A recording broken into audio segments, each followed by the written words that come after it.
Welcome to Biophilia, the love for nature in all her manifestations, from the tiniest organism to the greatest red giant floating in the farthest realm of the universe. With biophilia comes a restless curiosity, an urge to investigate and discover the elusive places where we meet nature, where she plays on our senses with colours and forms, perfumes and smells, the taste and touch of salty wind on the tongue. But much of nature is hidden from us, that we can neither see nor touch, like the one phenomenon that can be said to move us more than any other in our daily lives: sound. Sound, harnessed by human beings, delivered with generosity and emotion, is what we call music. And just as we use music to express parts of us that would otherwise be hidden, so too can we use technology to make visible much of nature's invisible world. In Biophilia, you will experience how the three come together: nature, music, technology. Listen, learn, and create. Now, forget the size of the human body. Remember that you are a gateway between the universal and the microscopic, the unseen forces that stir the depths of your innermost being, and nature who embraces you and all there is. We are on the brink of a revolution that will reunite humans with nature through new technological innovations. Until we get there, prepare, explore, biophilia. Hello.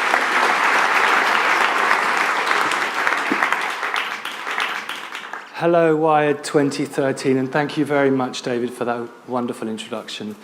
Today it's all our privilege to be able to hear from the creator of Biophilia herself about the inspirations, the journey, and the future possibilities of this incredible revolution in music.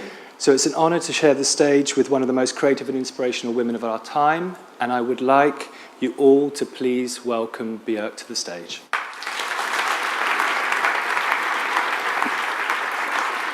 Sit down. Unless you want to do it standing. How do you feel? That's quite classy too. Yeah. So Björk, welcome, and thank you. Today I want to talk about three things with Björk: your inspirations and your working process, Biophilia and how that came to be, and beyond Biophilia, so how the project has evolved into what is really a living toolkit for learning about music. So let's start at the beginning. Your inspiration, nature, science and technology, how those have always been fundamental to you, even as a child. Yes, I guess being brought up in Iceland, I've always had like a relationship with nature before I even knew that that's not common. So yeah, living in a capital in Europe, but you're still surrounded by mountains and ocean. And my relationship to music was probably strongest just walking outside to school and back. And it was like a 30-minute walk or something. And then I would sort of sing to myself. And so very quickly I started mapping out my melodies to landscapes.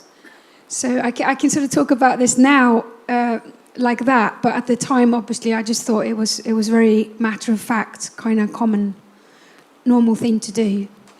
So that's sort of where my you were composing music. You were writing lyrics. You were composing melodies to yourself while all of this on your way to school and on your way back home.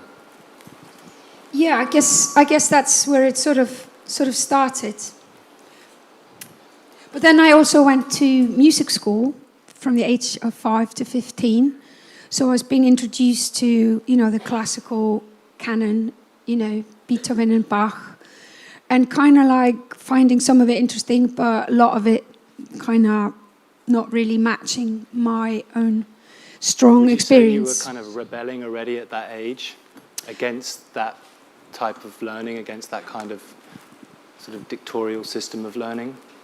Yeah, I think it had become a little bit too academic and too removed from music, with a big M, and also being a girl in the 70s in Iceland. I mean, this was like for guys in Germany in the 1700s. So it was I wanted musicology for girls, Icelandic girls, you know, in the 20th century. That's sort of more that kind of thing. And yeah, so I think that was kind of the seed, the beginning also of Biophilia in a certain way. Incredible. Let's go to the beginning of the project cycle. So how did you begin to conceive of Biophilia? How did this idea start emerging? It's about 4 years now since the beginning of the whole project cycle, or maybe even a little bit longer, but tell us about the beginning of it. I think it was with touchscreens, and touchscreen had sort of arrived, for example, touchscreen called Lemires, and we used them on the Volta tour, which was, I think, from like 2007. Yeah. So we programmed a lot of the stuff of the Volta album on used touchscreen mostly to perform live. So while I was doing that tour, I was like really, gagging for it to actually be able to write with a touchscreen, not just perform.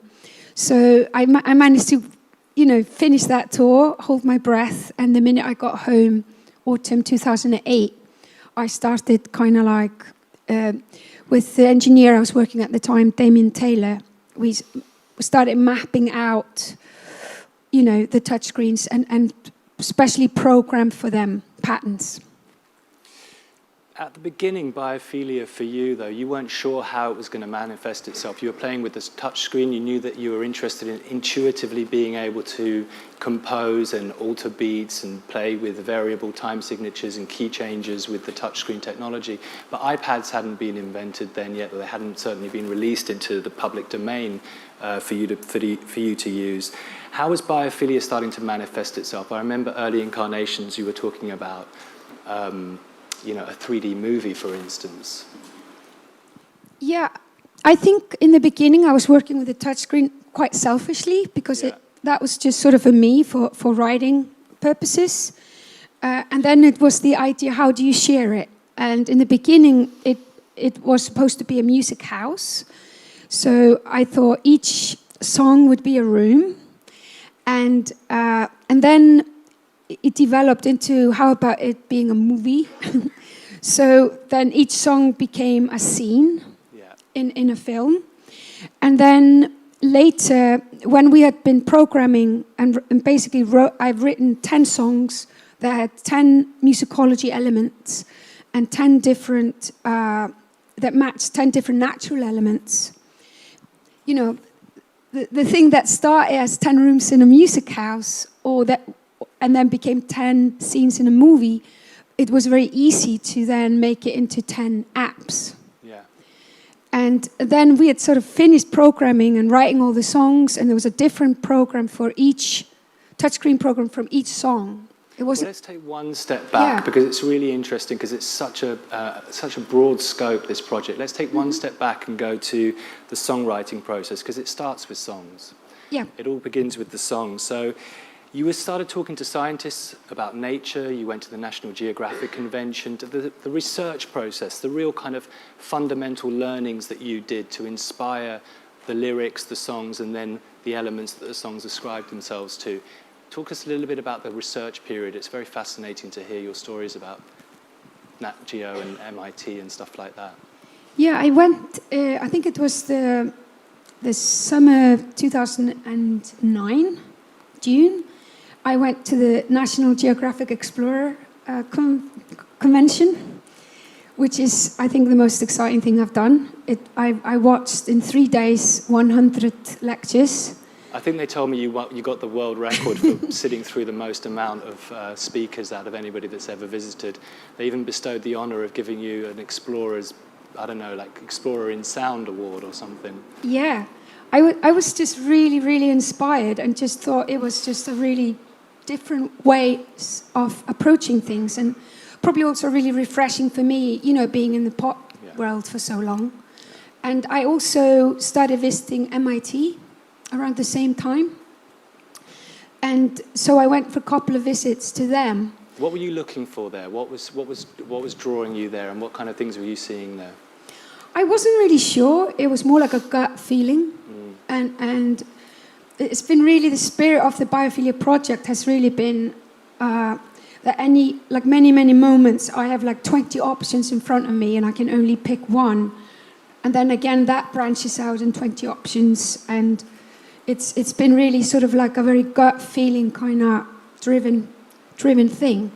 But then in the end, I met many people from MIT and ended up working with one of them, doing one pendulum. But in the beginning, I didn't know that, you know. You were searching, you were curious, you were trying to learn and discover more, and then you would find the thing that clicked with you and with the song and develop more intensely the relationship around one song with one creative partner or collaborator. Is that how it would work? I mean, we've got on the screens here a list of songs, and each corresponds to an element, so maybe it's worth, in order to kind of bring a little bit of clarity to the process, to talk through the stages of, say, Thunderbolt or Moon.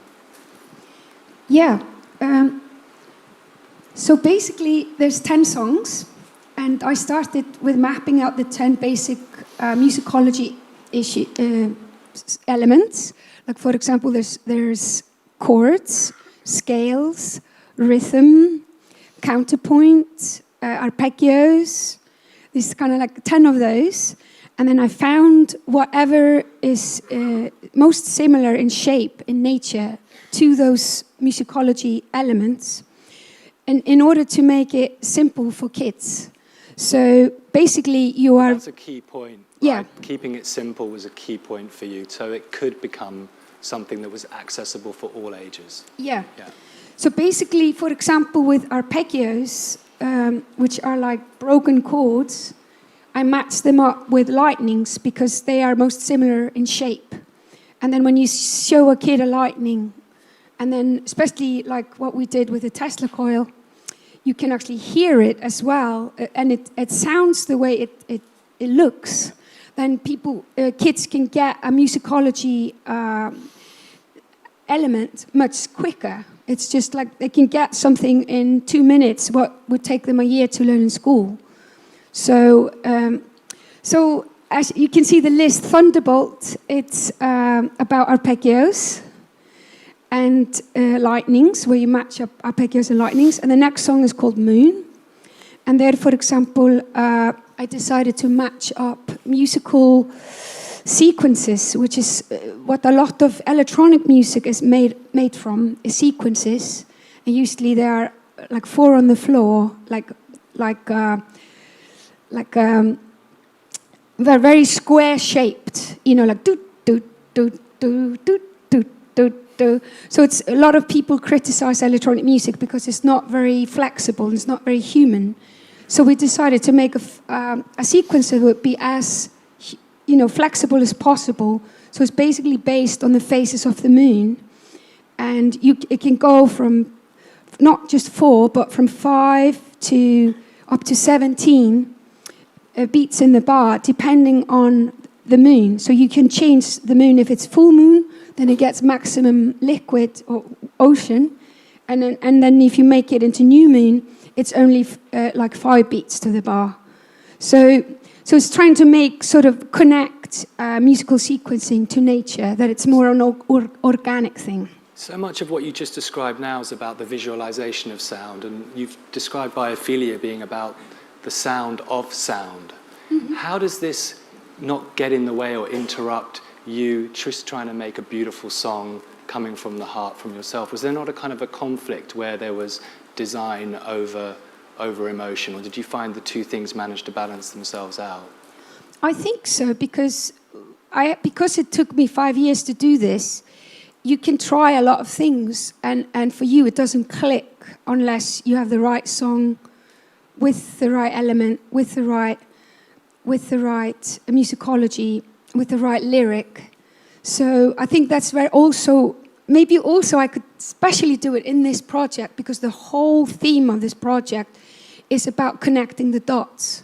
Yeah. It's not so much about that each thing is original, or it's more about building bridges between things that haven't had bridges between them before. Like what? Give us an example. Like nature and technology, and like atoms and the galaxy. Mm-hmm. So it's kind of almost ridiculous, kind of for me, like a joke, because it's so overreaching in unifying everything in the universe that it's all about bridges. It's sort of more about bridges than the actual things that it's being bridges are built Well, the between. ambition was certainly grand, and the results are fundamentally changing the way that we think about music and the way that music's now being taught, and we'll come on to some of that later. But just to bring some of the visualization of sound to the audience, it would be great to look at some of these instruments that you invented. I mean, you invented these instruments. That means the technology existed, but you harnessed it, you presented it in a new way, you linked it and synced it to the music that you were writing for it, and then you used them in the performance capacity. So these are really significant steps, and it's not just one, it's one for each song. But here we have one which is the Tesla coil, the lightning. So tell us about that. Yeah, well, Tesla coils were invented by Tesla. Thanks, that's very flattering. Thanks, Jefferson. But I actually... So you didn't sing over the top of it and use it to make arpeggios. Yeah, exactly. Yeah. So, so we got Tesla coil. This was actually one of the most exciting, popular things in our educational programs, because kids would have the iPad with the Lightning app, and then they could make arpeggio bass lines and see it Because it was controlled by MIDI, so it was controlled on the stage from a touchscreen by the programmer who was playing in the band with you. That's how it was performed. But during the music workshops, which happened while you were taking the show live, in the times where there was no performances happening in the spaces, you opened those up for music workshops. Yeah. And then kids could work with the laptops and interact with the machines, with the technology. Yeah, I really wanted to empower the kids. So they sit there with a laptop and they see... something in nature they know, like the moon or the ocean or lightnings, and they can play with it, and then they can hear the structure that they just made. They can hear it, and so it's a really direct impact. And you could see the kids, in the space of a couple of weeks, they were learning what I learned myself in school in the space of 5 or 10 years. And also... What also you could really see, especially on kids who either have ADHD or all these, I don't know the titles of these in English. I want to come back a little bit more to talking about the workshops and the impact it had on you seeing children working with the technology. But first go through some of the instruments, because it would be great to see more and hear you talk about each one a bit more. Got a bit sidetracked. The gravity harp, come on, it's an incredible machine. Yeah, that was the instrument that I did with MIT, with Andy, and there were a few people there that I really connected with, and in the end I ended up getting, close with Andy. And for me, I thought the best way to explain counterpoint to a child is through gravity, because the relationship between counterpoint and melody, well, counterpoint is basically just a fancy name for bass line, it's like a relationship between them that is very similar, like the relationship between a human and gravity. And so to see a big pendulum swinging, and that is the bass line, and singing along with it, you sort of understand that they're similar. They're sort of like two magnets, sort of kind of related to each other, but they're different. And that, I think that was probably one of my favorite apps, Solstice. And how was the process of developing it between you and MIT? How long did that take? Was there a lot of? Did you do many visits? Were there many prototypes? Give us a little insight into that. Yeah, with every single instrument and every single app, there were hundreds, if not thousands, of emails, Skypes, visits. It sort of became all-consuming, thing, 24/7 for a few years, and exhausting, but very exciting. And then there's the gamelan as well, which is another fabulous instrument, which is a sort of a hybrid that you created from an original a gamelan, which, if people don't know, is a sort of a Balinesian instrument, right? That's usually played by many players simultaneously. Yeah, I guess I've never heard of it before. You told me what it was. Yeah, it's basically a pipe organ and a gamelest. Those were built by an Icelandic music organ builder, and I convinced him to do. Basically, it's MIDI controlled. So the pipe organ is basically a MIDI controlled pipe organ. So that's maybe not that unusual, but maybe the gamelest, and that was more of a aesthetic reason. I took my old Celeste because at that point there was no money, and we gutted it and put instead bronze bars, which is like the same, which is in gamelan, and then we MIDI controlled it, and that was more of an aesthetic decision. I couldn't work out. There was always the theme of bronze was through the whole project. I think it was a lot of it for emotional reasons. Also, the sort of music of the spheres. Where did you find the organ? That got specially built. That was a new thing. Yeah. But you were modifying. You were scrapping, modifying, rebuilding instruments and prototyping them. And I remember seeing you using this organ and putting through MIDI song files from like I don't know, what were you playing, Brittany or Beyonce, and sort of doing karaoke sessions with it to try and see what it could do and what the potential of it was. Yeah, we actually went to Puerto Rico for a year, and it was me and James Merry, who's sort of been has about 70 job titles on this project, and he's actually DJing your slideshow right now. And we ordered an eBay organ that was really cheap, kind of falling apart, and basically we were using how do you say it? WII, and trying all the Lemire programs like on it and writing all the songs. So basically I was writing my melodies while playing with my fingers on the Lemire, the different structure, like crystal structure for one song, and DNA structure for another song, and so on. And then it was being run through this very cheap eBay organ. And then on Friday nights, we got a bit bored and got a bit cabin fever. You came and visited us at that point, and the bottle of rum was brought out, and we sang a bit of Clash and Beyonce. It was very self-sufficient. We haven't got a clip of you doing Clash or Beyonce, but we have got a clip of you experimenting with the Wii, and Damien Taylor was circuit bending the Nintendo and the Wii and trying to get you to intuitively experiment with, changing the time signatures of the music and being to intuitively influence the beats. And we've got a short clip of you doing that, which is a really rare behind-the-scenes piece of iPhone footage, which is really nice to share with the audience because it shows you at a working stage where most people never reveal. It's never been revealed before. So. Me,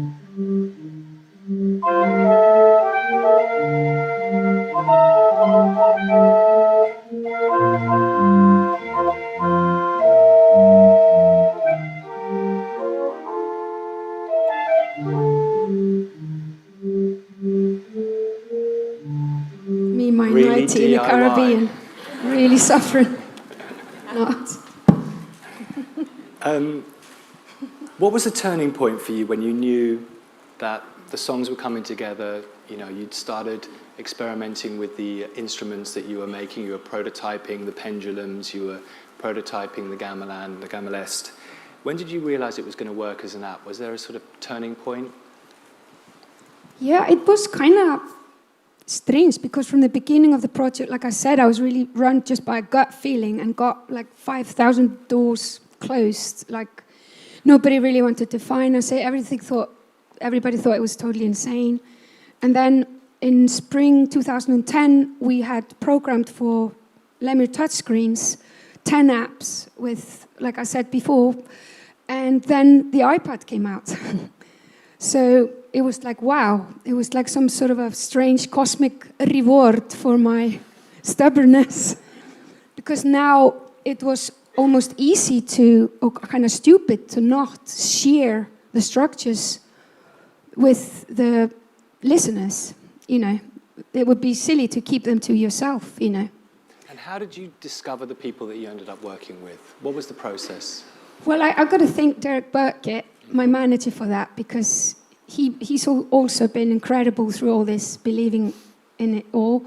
And he literally called up the people on the top 10 selling app list without telling me. And then a couple of days later, he told me that he called them and they were all up for it. Brilliant. I was just like, are you crazy? You know, kind of. And because I didn't, you know. But then they all came to Iceland. I remember it was around Halloween that year.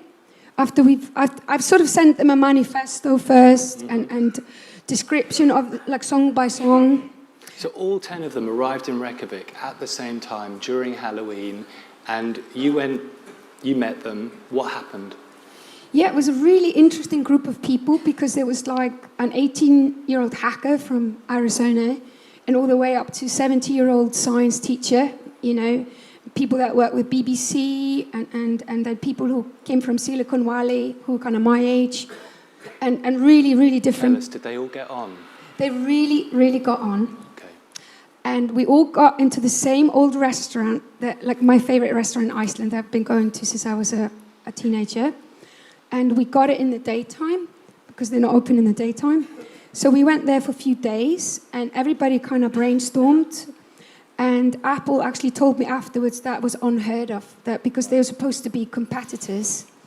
And but they were actually sharing ideas and battering each other apps.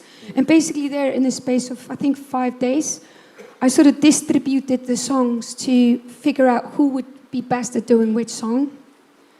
And then towards the end of the week, because it was really difficult for us to finance this, nobody would finance it, they started coming to us one after the other and offered to do it in the old punk style, which was basically everybody works for free and then we share the profit.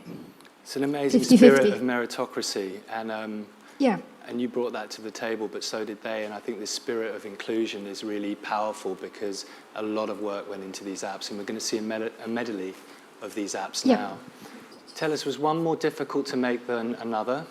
Was there one that you just couldn't, you know, was just really impossible to get right? Well, they sort of had different problems. I think the last one we sort of matched up with someone was Mutual Core. That was the one about teaching about chords. So you sort of have an accordion, which is sort of like a chord structure. So that took a while. But they were really different because you can, maybe I should talk to them as they go by. Yeah. So this is the thunderbolt, the lightning doing arpeggios. This is crystalline, which is more like a sort of normal computer game where you're doing the song structure. You get these diamonds as rewards.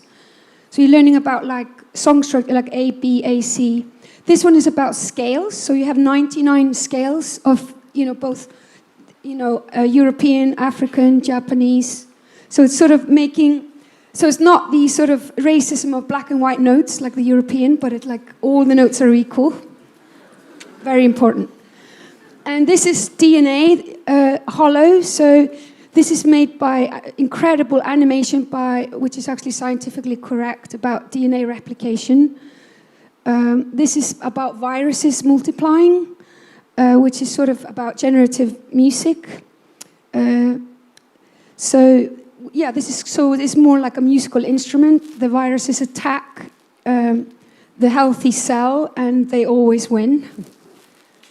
And so they kind of got different, each different person, and also they all got different functions. So I really wanted it to celebrate the different musicology elements. This one is about notation.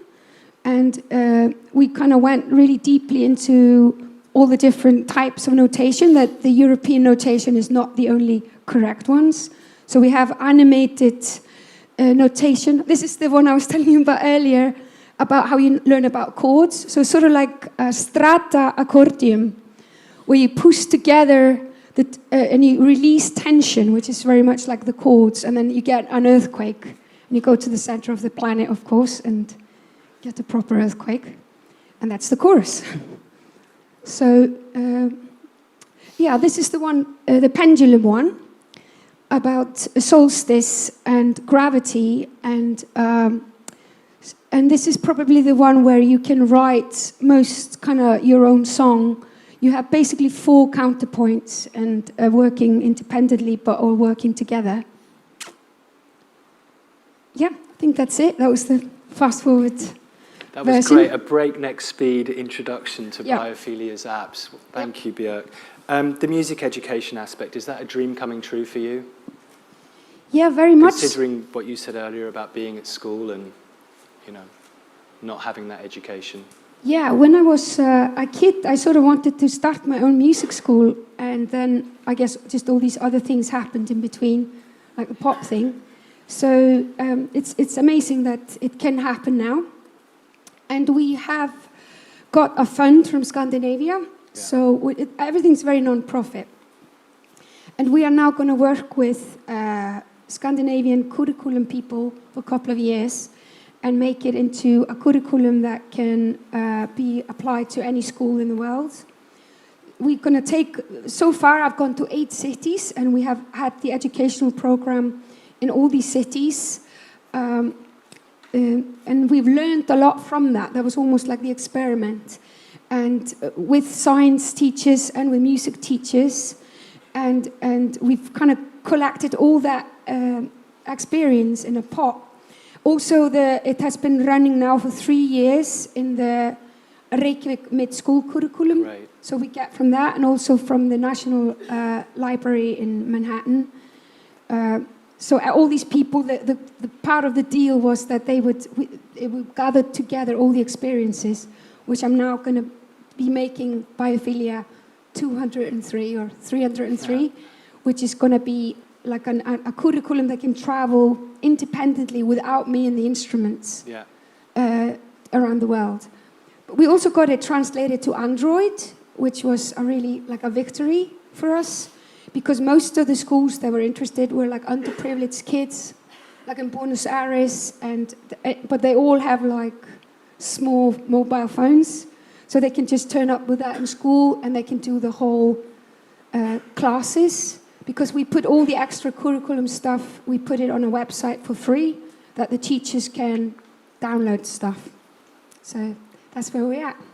It's incredible, so much work and so much influence, and now Biophilia gets to live beyond just you physically touring with it, and it gets to grow, and you know that's also a big part of why I think you're here to talk about the end of a 4-year journey where you can look back and reflect, but also an opportunity to share your learning with people and see where other people can get involved in taking Biophilia further. So I wanted to end this by asking you all to give Björk a big round of applause for her talk. Thank you.